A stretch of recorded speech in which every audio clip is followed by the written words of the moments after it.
ప్రజలకు వచ్చిన లాభం ఏంది, ప్రజలకు ఒరిగింది ఏంది?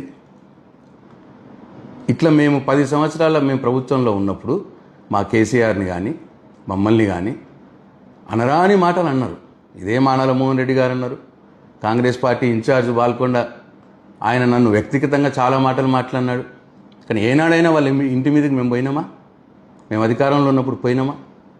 ఇది సభ్యతనా? ఇది రాజకీయాల్లో మంచిదా? దయచేసి ఒకసారి బాల్కొండ ప్రజలు గమనించాలని చెప్పి నేను కోరుతా ఉన్నాను. మానాల మోహన్ రెడ్డి గారికి కూడా ఒక సూచన, నా ఇంటి మీదకి దాడి చేస్తున్నావు, లేకపోతే నేను రాజకీయ సన్యాసం తీసుకుంటున్నావు, లేదు మా వాళ్ళు నీ ఇంటి మీదకి దాడి చేస్తున్నావు, నువ్వు రాజకీయ సన్యాసం తీసుకోవాలని అడుగుతున్నావు, దాంతో ప్రజలకు వచ్చే లాభం ఏం లేదు. అది వట్టి టైంపాస్ కార్యక్రమాలు ఇవన్నీ. ఇది అవసరం లేదు. ప్రజలకు ఇవాళ కావాల్సింది ఏంది? పార్టీలు ఎన్నికలప్పుడు వారు ఇచ్చిన హామీలు నెరవేర్చాలి. ఒకవేళ నెగ్గిన పార్టీ వాళ్ళు ఇచ్చిన హామీలు నెరవేర్చకపోతే నెరవేర్చమని నిలదీసే హక్కు ప్రతిపక్ష నాయకుడిగా నాకు ఉంటుంది. నాకు ప్రజలు ఇచ్చిన బాధ్యతనే అది. నేను అడగటమే ఇప్పుడు నా బాధ్యత. ఎందుకంటే ఇవాళ బాల్కొండ నియోజకవర్గంలో 51,000 మంది రైతులు ఉంటే 21,000 మందికి మాత్రమే రుణమాఫీ అయింది. 2 లక్షల రుణమాఫీ. ఇంకా 30,000 మందికి రుణమాఫీ కావాలా మోహన్ రెడ్డి గారు? ఆ పని చెయ్యండి.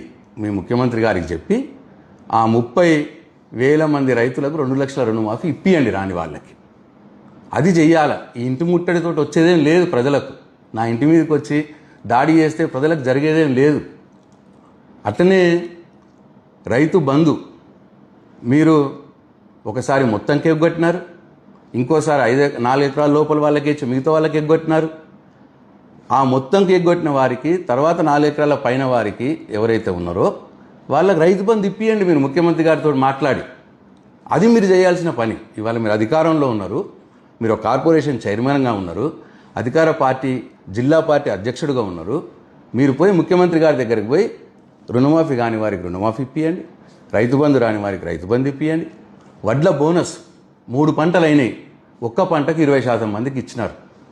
500 రూపాయల వడ్ల బోనస్ అందరికి ఇప్పియండి. మీరు చెప్పిన మాటనే ఎన్నికలప్పుడు ఆ పని చేయండి. ముఖ్యమంత్రి గారి దగ్గరికి పోయి నా ఇంటి మీదకి దాడి చేస్తే వచ్చేదేం లేదు. అట్లనే తులం బంగారం ఇస్తామన్నారు, ఇప్పటికీ లేదు. తులం బంగారం ఇప్పించే ప్రయత్నం చేయండి మీ ముఖ్యమంత్రి గారికి చెప్పి. అట్లనే సిలిండర్లకు డబ్బులు వేస్తామన్నారు, 2 నెలలు వేసినారు, 2-3 నెలలు బహుశా. ఇప్పుడు చాలామందికి రాలేదని చెప్తున్నారు. ఆ రాని వాళ్ళకు కూడా ఇప్పియండి, సిలిండర్ డబ్బులు ఇప్పియండి.